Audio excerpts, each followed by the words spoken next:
So let me just give a brief start. So hi everyone, welcome to our 23rd SIGCOMM Reading Group. My name is Chengxuan and I'm an assistant professor at Xiamen University. And today I will host this meeting on Professor Chao Xiang's behalf. Actually, in our past sessions, we have talked about some really great work, such as multimodal ALM training optimization and enhancing RDMA reliability for lossy network. So today we are diving into an important and interesting topic, the optical circuit switching networks, with a specific perspective of building high bandwidth domain for ALM in data centers. So we'll be looking at a great paper titled InfiniteHBD, building data center scale high bandwidth domain for ALM with optical circuit switching transceivers, which was published in SIGCOMM this year. So this paper discusses the key challenges of today's HBD architectures in terms of scalability, cost, and fault resiliency, and present a transceiver-centric HBD architecture for ALMs. I think both academia and industry can learn a lot from this work. So usually our meeting is also live streamed on other platforms like Tencent Meeting and Bilibili in China. And we will begin with a 30-minute presentation of the paper, followed by another 30-minute discussion with the authors. So today we are very happy to welcome Chengxuan Pei from the Chinese University of Hong Kong, who will be presenting this paper. In addition, we are honored to have the first author here, Chen Shou from Peking University, to share his insights and experiences about this work. So I hope you all enjoy today's session and take away something useful. Okay, now let's just give the floor to Chengxuan for the presentation. So go ahead. Okay. Hello everyone. I'm Chengxuan Pei from the Chinese University of Hong Kong, Shenzhen. Currently, I'm a first-year PhD student. I'm very happy you can invite me to do this presentation. Okay, today I'm going to present InfiniteHBD, building data center scale high bandwidth domain for large language model with more optimal circuit switching transceivers. So, okay, let's begin. This work is motivated by the rapid scaling of large language model training. As the chart shows, training compute measured envelopes is rapidly scaling approximately by 4.1 times per year. To handle these increasingly massive models, we need a robust and scalable infrastructure. So here is a single GPU however, a single GPU is no longer enough for large language model training. So we need to scale, Okay. At first, scaling large language model training fundamentally relies on multiple dimensional parallelism, such as data parallelism, pipeline parallelism, context parallelism, and sequence parallelism. These methods typically have a lower communication intensity and communicate over the data center network, which offers hundreds of gigabytes per GPU. However, the most communication-intensive strategies such as tensor parallelism and expert parallelism. This requires a high bandwidth domain, offering terabytes per second network bandwidth to be efficient. So how the data center supports large language model training with these two groups of parallelism strategies? Traditional data center networks, or DCN for short, use infinity band or isolate with topologies like factory. They provide 200 to 800 gigabytes per second bandwidth, which works well for communication low parallelism like data parallelism and pipeline parallelism. But DCN could not support communication intensive parallelism like TP and EP efficiently. They require bandwidth at the terabyte per second level, which only a high bandwidth domain can provide. That's why a high bandwidth domain, or HBD for short, is essential for large language model training. Today, I will first review the existing HBD architectures and their limitations. Then I will introduce the solution, infinity band HBD detail in these three main designs. Finally, I will present the comprehensive evaluation results. Let's begin with the first part, existing HBD architecture and their limitations. We can categorize existing HBD architectures into three types. Switch-centric HBD, like NVIDIA NVL6272, use switch chips to interconnect GPUs. GPU-centric HBD, such as SIP Rhine and Tesla Dojo, rely on direct GPU to GPU connections. Switch GPU hybrid HBD, like Google TPU version 4, combine both approaches. Crucially, all these architectures suffer from fundamental limitations in scalability, cost fragmentation, and fault resilience issues. Let's go through them one by one. The first type is switch-centric HBDs. They connect all GPUs through switch chips to form a non-blocking network. A typical example is NVIDIA GB200 NVL series. On the left is the NVL 36 system. The strength of this design is high performance any-to-any communication, but it comes with clear drawbacks. First, the heavy use of high-performance switches and the links like NV switch and NV link makes it very expensive and limits its scalability. Second, the limited scale leads to significant resource fragmentation. For instance, in the NVL 36 with TP616 system, one node always remains unusable, or even when it is healthy. Finally, the failure of one single switch degrades the bandwidth of all connected GPUs. We call this the switch level fault explosion radius. The second type is the GPU-centric HBDs. These use direct GPU-to-GPU connections to form a Fourier or mesh-like topologies. Examples include Tesla, Dojo, and SIP Rhine. This design reduces the use of switches and links, which lowers cost and improves scalability. However, the drawbacks are significant. First, the collective communication they can support efficiently is limited, and the only-to-only performance is low. Second, they suffer from HBD level fault explosion. Take SIP Rhine as an example. If a single node fails, its link goes down. This degrades the performance of its neighbors, and breaks the entire topology from rain to line, degrading the whole HBD. The same happens with Tesla Dojo. If the centric node fails, its link goes down.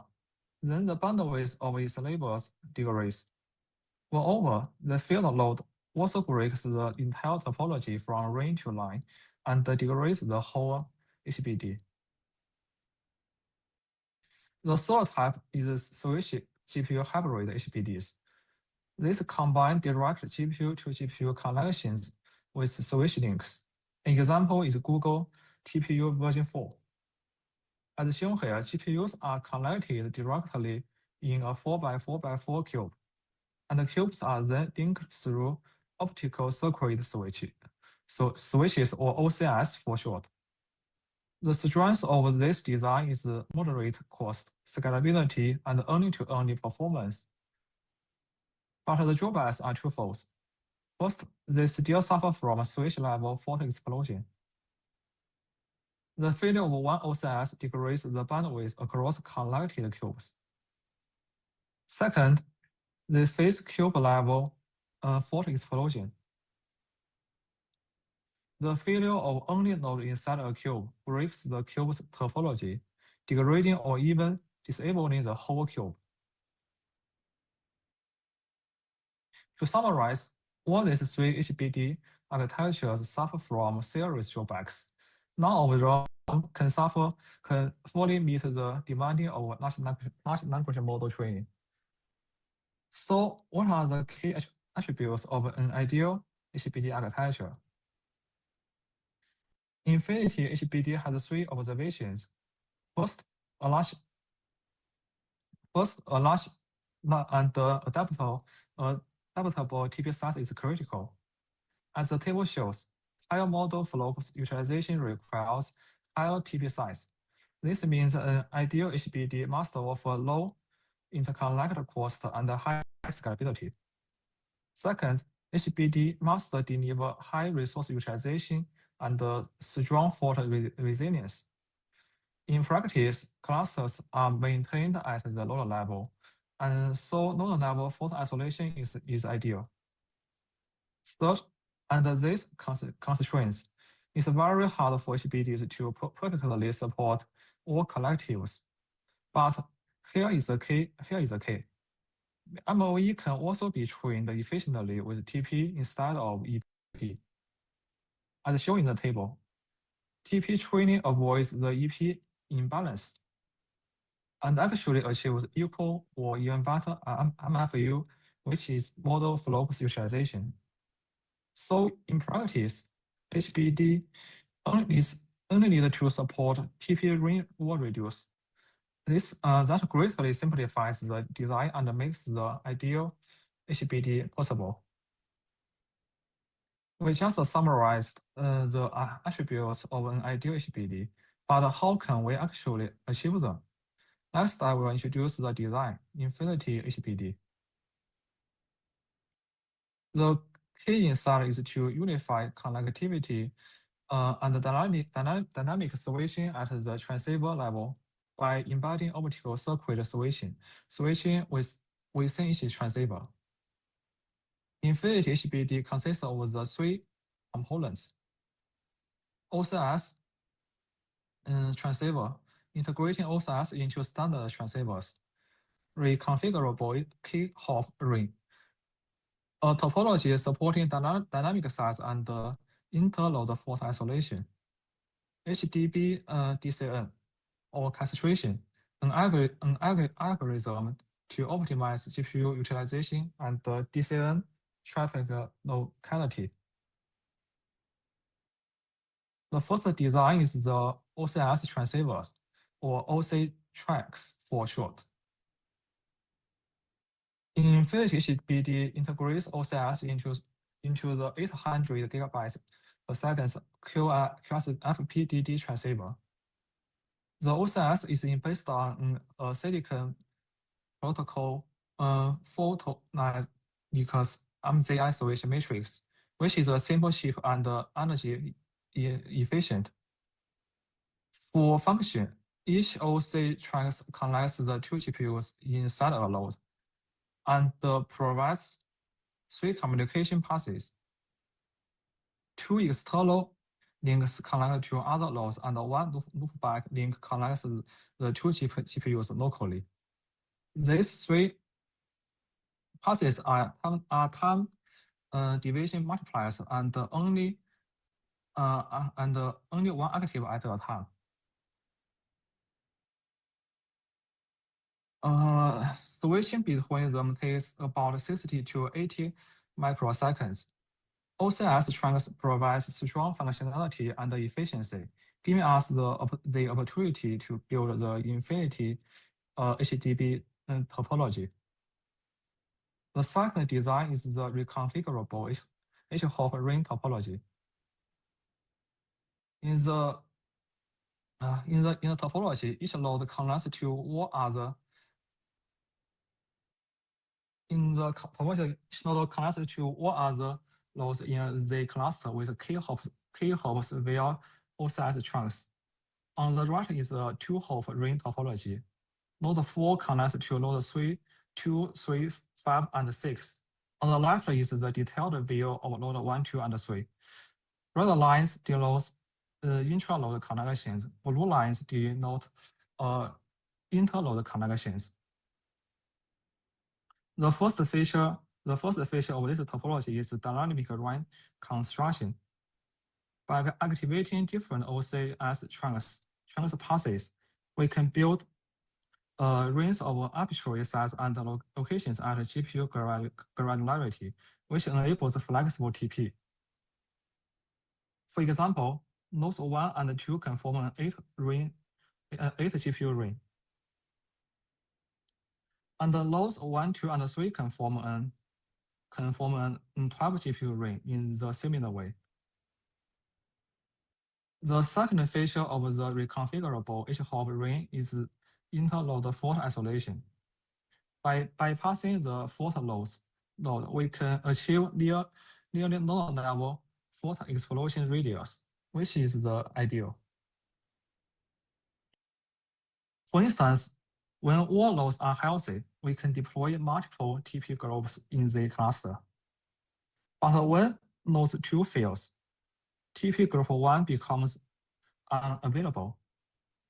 At this point, we can simply bypass node 2. Activate the link from node 1 to its nearest neighbor, node 3. Node 1 and node 3 form a new TP group.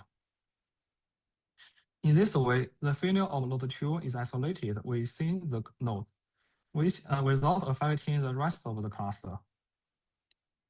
Designing the HBD is only half of the battle. End-to-end performance depends on efficient coordination with the DCN. Improper DP group placements within the HBD can force DP traffic across TOR switches and leading to DCN congestion. The HBD DCN orchestration algorithm aims to minimize DCN traffic congestion, primarily by maximizing the GPU utilization, while also minimize cross-TOR traffic. As shown in the left figure, a live implementation promises that nodes in the same TP groups can communicate via Infinity HBD. But the DP traffic is forced to route across the TORs. This will congest the DCN. Infinity HBD tackles this with two-phase strategy. The deployment phase and the runtime phase. The key insight is to arrange the nodes in Infinity HBD based on DCN traffic locality, prioritizing appropriate network distance over minimal one. The deployment phase defines the physical connections in DCN and the Infinity HBD. The left figure shows an Infinity HBD topology, which connects nodes at a network distance of 3, and shows 2 backup links at the bottom. TP traffic within the same TP group can communicate via Infinity HBD. TP traffic does not need to traverse across the TOR switch. In this way, we can reduce the DCN congestion. The runtime phase executes the placement algorithm to minimize the cross-TOR traffic and maximize the GPU utilization. Developers first upload the drop information to the orchestrator. D7 then sends the topology of the network and traffic workload to the orchestrator. After that, fault pattern is synced to the orchestrator. Orchestrator will identify faults and model healthy loss as a graph. Use depth first search to find connected components, and sequentially place TP groups within these components.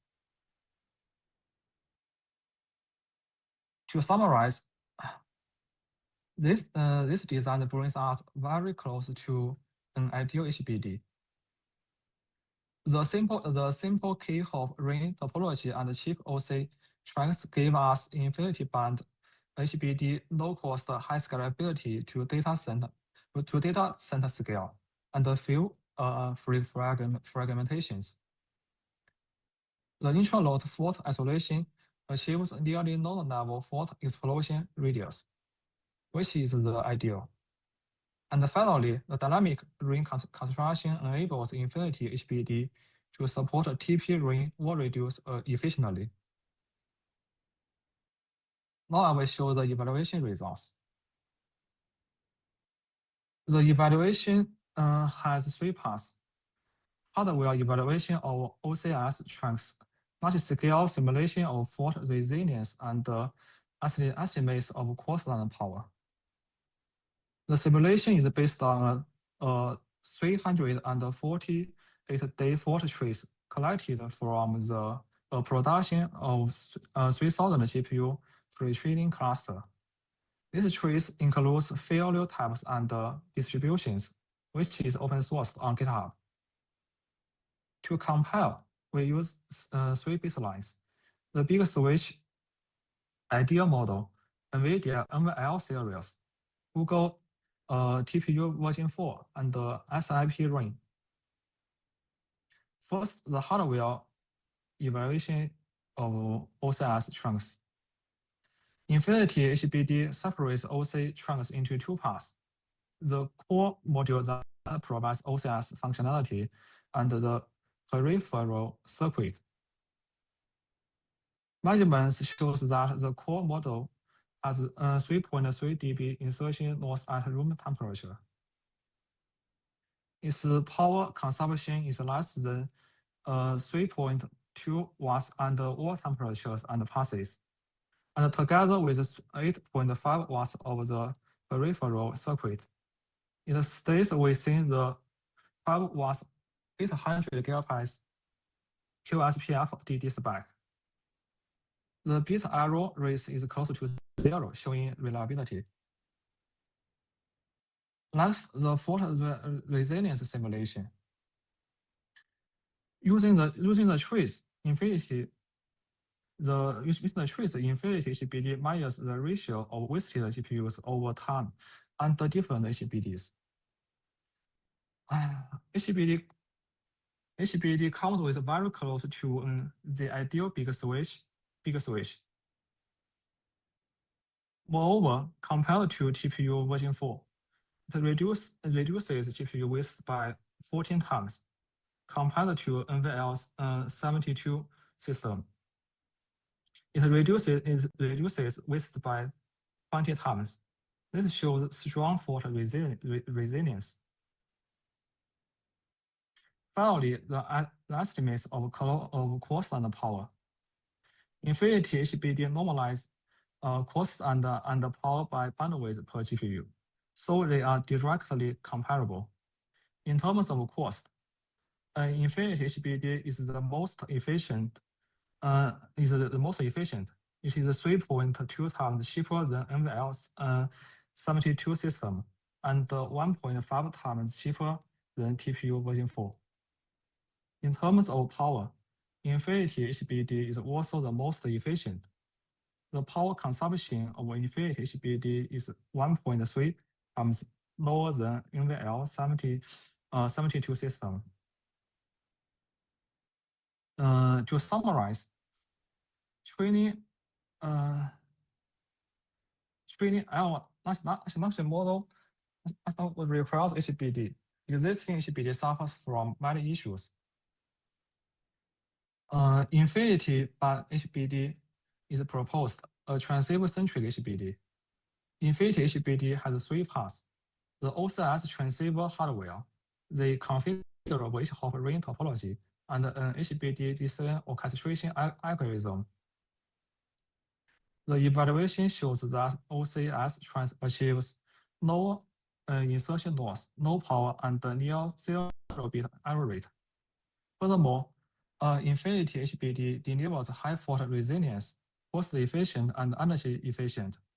Overall, the authors build InfiniteHBD a near ideal HBD. That's the end of my presentation. Thank you all for your attention.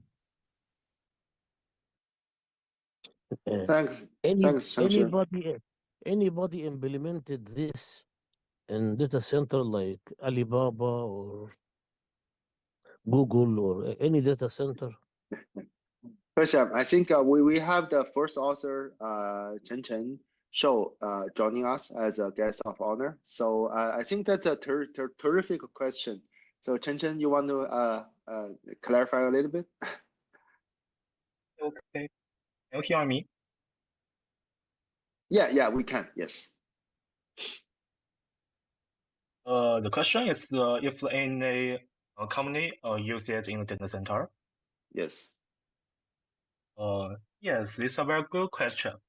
Our collaborating company for this paper, Light Legends, released a super node prototype based on the OCS transceiver hardware as its paper. Yes. At this year's Shanghai Shanghai AI conference, yes. Name is I will put it on in the chat. This is super node based on our OCS transceiver hardware.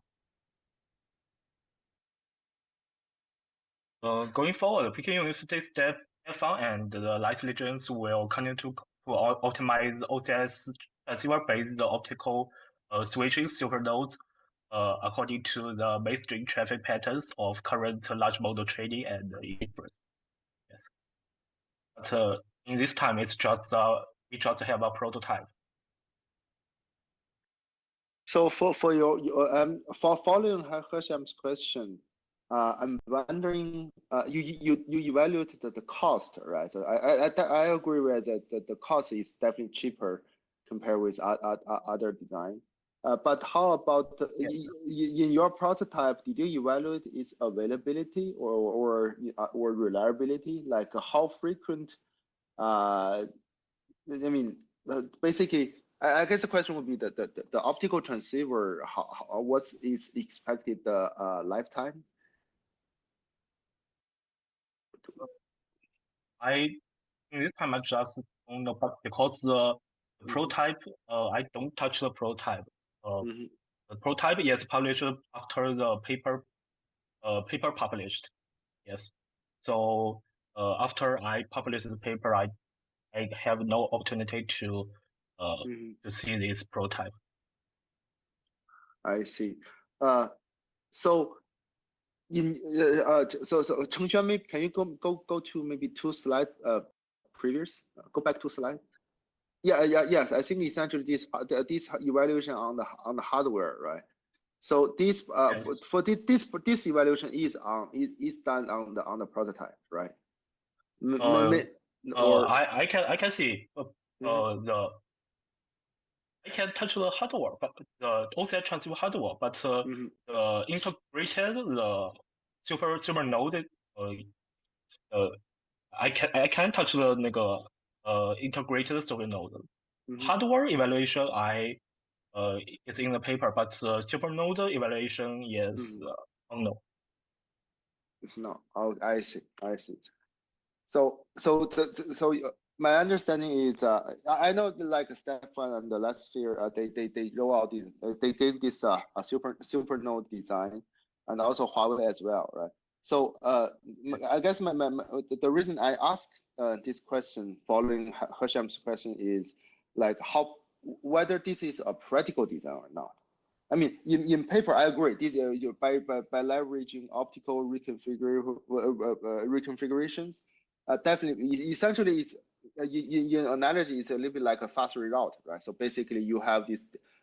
Basically, once one node is malfunctioning, you can just switch to a different node to construct a pair, right? To do parallelization, but I'm just curious. I think probably not just me, but I think many people would be very curious about how practical or how reliable this can be done in real life.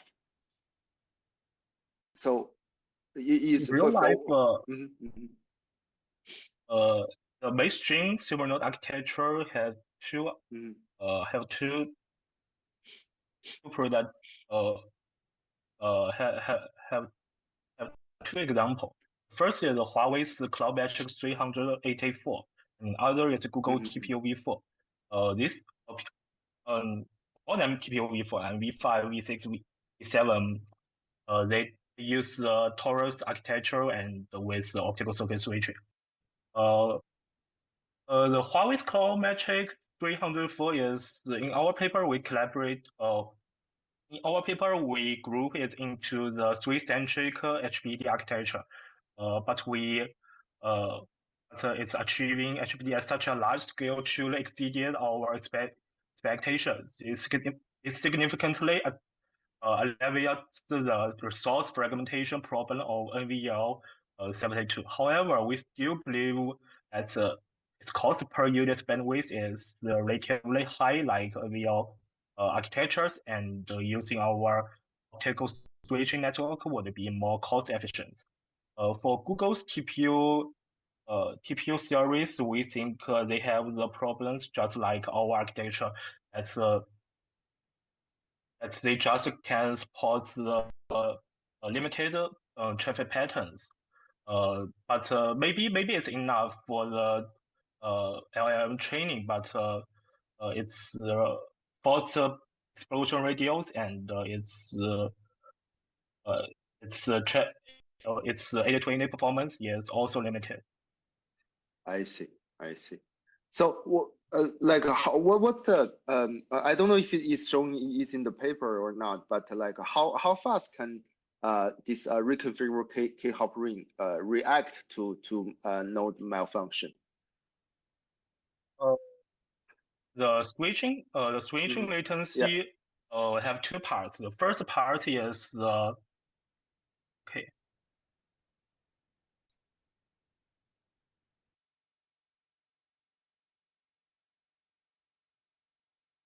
Hello? Yeah. Sorry. The first part is the hardware overhead of the OSI switching. It's maybe the nanoseconds, even nanoseconds in some papers, like series in SIGCOMM 21, maybe, I don't know. And our architecture have the hardware switching latency is 60 to 80 microseconds. It is evaluated, but the cost also includes the communication software stack for reconnecting and routing convergence. It may cost 10 seconds or maybe minutes or more time to have this to handle this recoverable switching latency. We just in our paper, the switching only occurs when a failure happens, so overhead of switching can be fully masked by the minutes in our level overhead of failure handling. However, this does not fully unleash the hardware potential of OSI transceiver. We have many potential to optimize the OSI transceiver in the protocol or in the maybe in the communication software stack. In theory, more flexible topology switching could be implemented to dynamically adapt to the communication demands. We discussed this issue in the appendix of this paper, and maybe we could as a direction for future research. I see. So, oh, by the way, for all the audience, if have any questions, you can either just speak or just type it in the chat channel. But while you're typing your questions, I'm just following up on this. So, by switching right in the design tool, right, I think it's a very clever way to contain the failure radius, right? I think that's very clever. And since you are doing this reconfiguration, so that means you might do you need to do any packet or data retransmissions, or basically how smooth it could be? That do you require like any retransmission of data, or you? Of course. Yeah,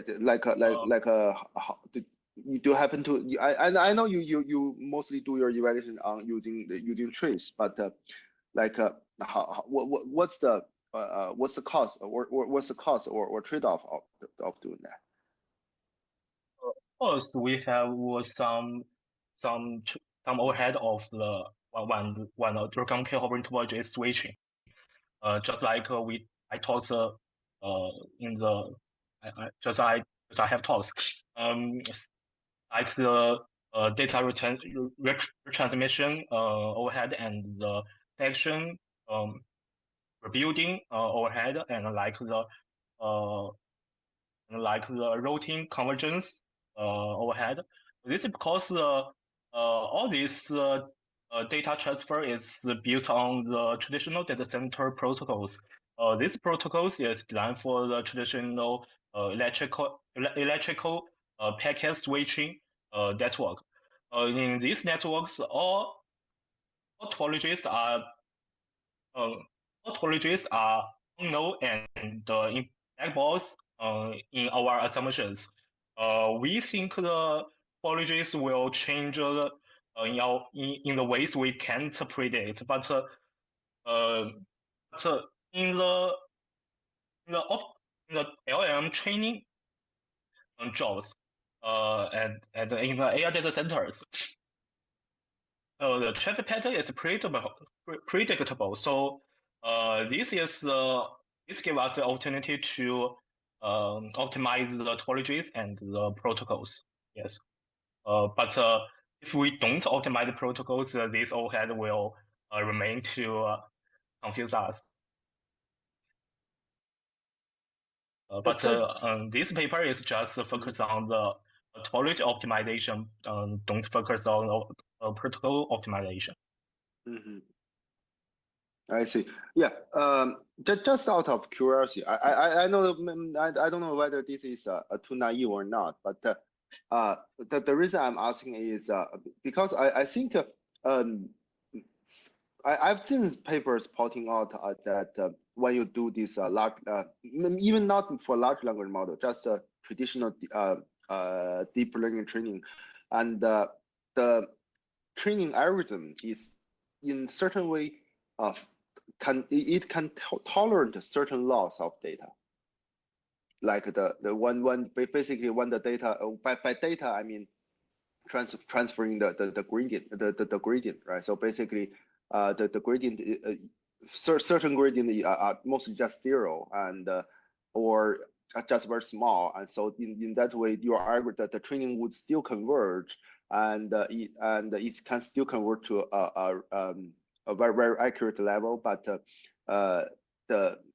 maybe you don't have to retransmit the data. So I'm just curious that maybe if in your next step maybe you can take a look into what would happen if you just don't retransmit the lost data at all in your current design. Maybe this is too naive, or maybe you guys already tried that, but I don't know. So good question. I think good insight. I just I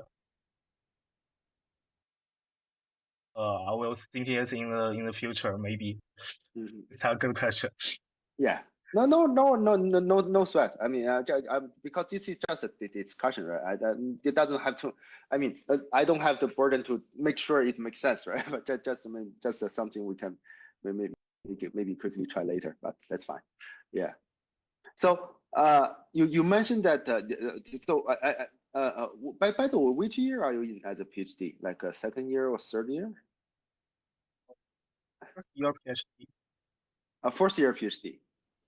Yes. Yeah. Okay, cool. So we're working in this. What's your background? Your undergrad major is computer science or like double E? Oh, my undergraduate major is computer science. Maybe the more like the computer mathematics, maybe. I see. So the reason I'm asking is this is because the optical transceiver part, it's sometimes may so what's your feel that is it hard to understand or hard to play around, or because it's optical transceiver, right? So it may in like when we design protocols or when we design the system, sometimes the hardware details we just abstract away, right? So, but in this paper, the optical transceiver I believe is a key enabler for the whole InfiniteHBD design. So, what's your experience playing around with that? Is it easy to get started or just very painful? You don't want to recall. It's maybe very painful, but it just know the attributes of this hardware and to design the whole picture. But the detailed hardware design is not my. It's not my work. It's the work of our collaborating company, Light Legends.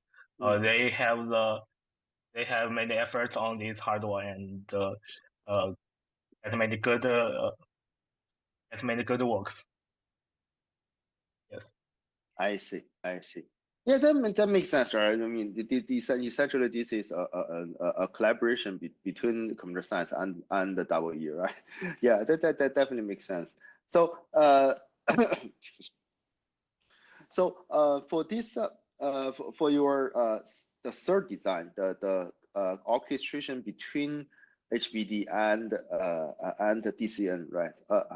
Chengxuan, can you go move to the next slide? Yeah. Yeah. So this, yeah. Good. This is like, so for this part, so what is the specific job information the operator needs to tell the orchestrator? I probably missed that part. Can you help elaborate this a little bit?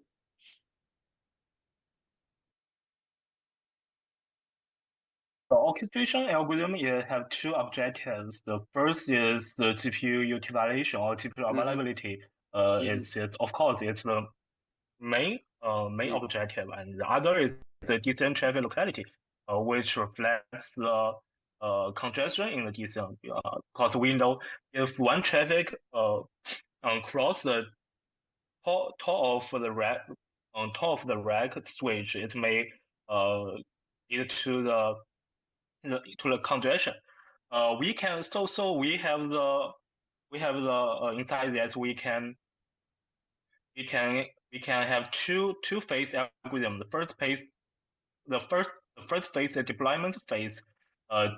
We use the physical cabling of the InfiniteHBD to utilize the traffic locality. We know the DP traffic may is maintained in the same rank of the TP group. This attribute is also used by the architecture like the real-optimized topologies or real-only topologies in the data center network or scale-out network. So we can change the cabling algorithm, physical cabling algorithm of the InfiniteHBD when we deployment it, like in the figure. The cabling is across the top rack domains. And the second phase is the runtime phase. In this phase, we optimize the we optim we get we orchestrate the TP group placement to optimize the GPU utilization and decent traffic locality. Of course, between these two objectives, we have the trade-offs. So we use the binary search algorithm to have the best trade-off between these two metrics. Firstly, the first is to maximize GPU utilization to support the big pre-training job. This is based on our assumption that the big pre-training job may occupy the whole data center. That's maybe the 80% of the data center, all the data center GPU resources. So the first objective is to maximize GPU utilization to support this job, and second, we will minimize the cross-talk traffic to minimize the congestion. In our evaluation, we can reduce the cross-tier traffic to 0 if the job to the whole cluster ratio less than 90% maybe, or 85%. Yes, when the node failure rate is 5%. I see. But I noticed that your algorithm not only need the information about the job, but it also requires the fault pattern in the InfiniteHBD. Yes. By fault pattern, I mean, how would you extract or collect such information beforehand? The fault pattern is very simple in our in this series. Fault pattern just maybe the node 1 is failure, we mark it as a failure, and node 2 is healthy, we mark it as healthy. The orchestrator just gets this fault pattern, and it's easy to select or to collect. So this is so basically is the architecture runs in a little bit in a reactive way. So once certain fault happens, your orchestration algorithm need to rerun again. Yes, just like we describe in the rectangular ring. All the switching is just happen when maybe the job is coming or the fault is coming. Just two cases. So let me try to make sure I understand the bigger picture here. So in your design tool, the transceiver, basically the optical transceiver, once it detects a certain node fails, it will switch to a different pair, right? But to bypass the failing node. Yes. And in the meantime, it will also notify the orchestrator saying, hey, there's a node, there's a fault, and orchestration will update its update the TP assignment or a traffic assignment decisions. Is that the workflow? I think the workflow is that maybe the detector knows that the node 2 is fail, and then the orchestrator gets this information, and the orchestrator controls the OSDI transceiver to bypass the failure node. Yes. So the bypassing decision is also made by orchestrator. Yes. I see. So because my original impression when I listening to this talk is it's a little bit like distributed routing, right? Once this hop is failed, and then you automatically switch to a next hop. So it's not that distributed. The distributed control is also makes sense, but we don't design it as distributed. We use a centralized orchestration paper. Yeah, I mean, yeah, there's no perfect architecture, right? Either centralized control or distributed control, both make sense. I just want to, I think it's good to clarify that, to make sure I didn't misunderstand this part. Yeah, that definitely. I mean, there's a lot of questions we can explore in the future. So my next couple questions actually would be a little bit non-technical. So I pretty much ask every author the same question. So the first part is the first question is, for this work, for this InfiniteHBD, I think it's a very clever work. But for you, what's the most challenging part? The challenging part is when in the Chinese Spring Festival, the DeepSeek is published, and then we need to think how to support the MOE architecture like EP or 12. And finally, we don't solve this question perfectly. Maybe we will solve it later in our future work. Yes. Yeah, but let me see. So, if I recall it correctly, DeepSeek was released around the Chinese New Year this year. Is that right? Yes. And maybe yeah, and this year's SIGCOMM deadline is, I think, just 2 or 3 days after the Chinese New Year, right? Yes. You guys you guys were trying to solve this problem within 2 or 3 days? maybe in 1 or 2 months. I know. Maybe in 1 or 2 months, because I think it is published 1 month before the deadline of the SIGCOMM, but we don't success. I see. Yeah, my memory must serve me wrong. I mix up the release time of this DeepSeek. Yeah. So are you continue to working on working on InfiniteHBD and what's the in your opinion, what's the most exciting future work along this line?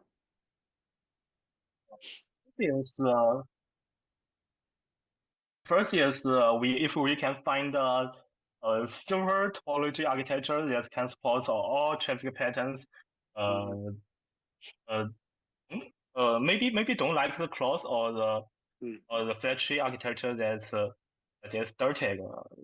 Just like the other rectangle architecture that's this time we can configure the topology like a tree, and at that time we can configure the topology like a torus, and at that time we can configure the topology as a dragonfly. We configure this architecture that we can support all trend patterns, maybe. So this have a trade-off. Is that if we focus on this generalization, we will lose our lose our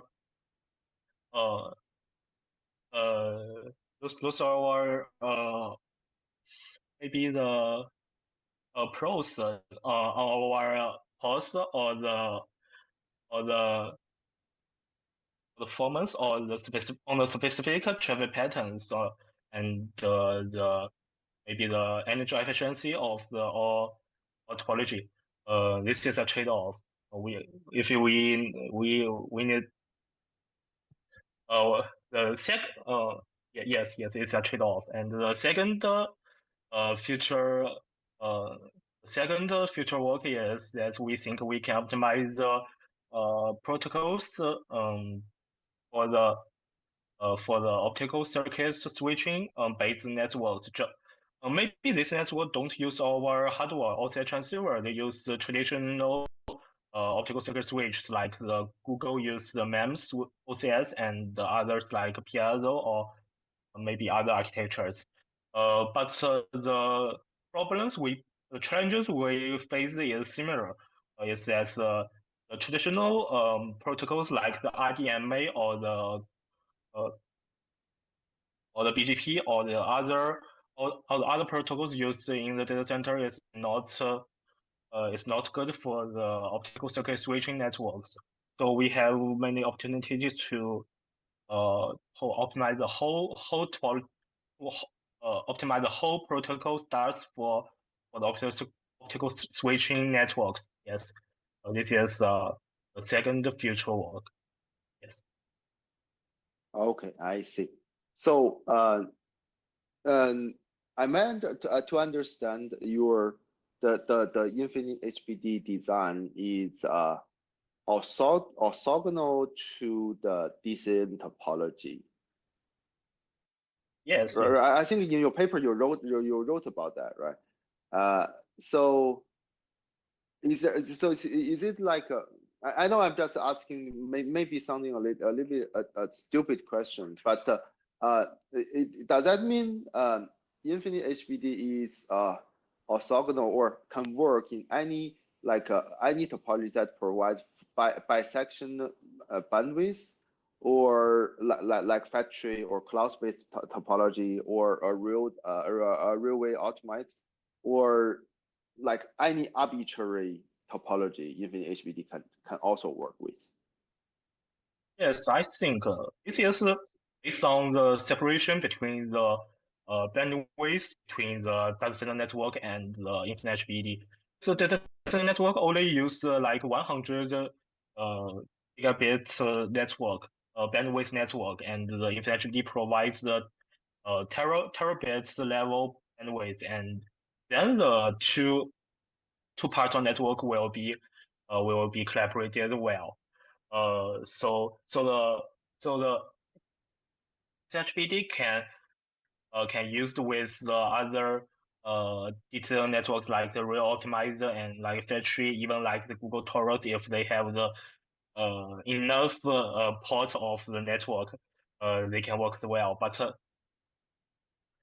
maybe one day the silver node will scale to the whole data center network, and maybe the scale of network will be the scale of the network too, like the in the just like in the Huawei Cloud Mesh 384.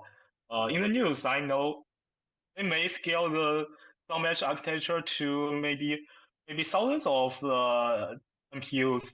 In this way, maybe the scale of the network is not necessary. They just use the whole scale up network. So sorry. This I don't. It means that scale up network is not necessary. Just scale up the scale out network, and the separation of the network is broken. So in this way, our architecture maybe not be adopted. I see. Yeah, I think that remain to be seen. I think I think I get your point, but yeah, but that means in certain, yeah, with certain design, for example, as you mentioned, the Huawei's cloud matrix design, it may yeah, the InfiniteHBD may not be compatible, or maybe not compatible, but not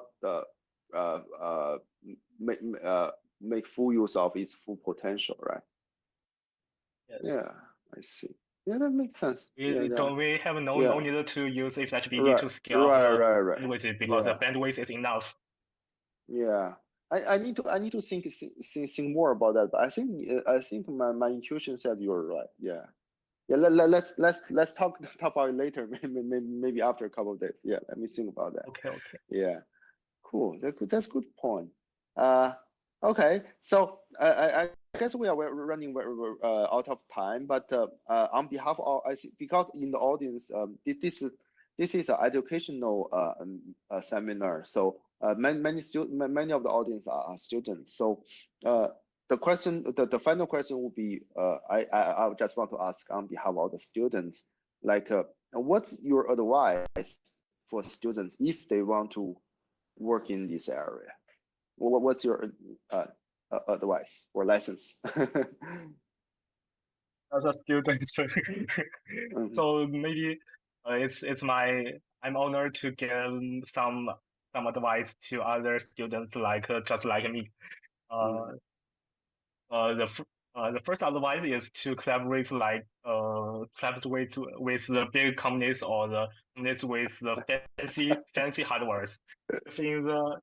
Because in the university you don't have alternative to touch the hardwares like the OSDI transceiver. These hardwares only appear in the companies. The second advice maybe is to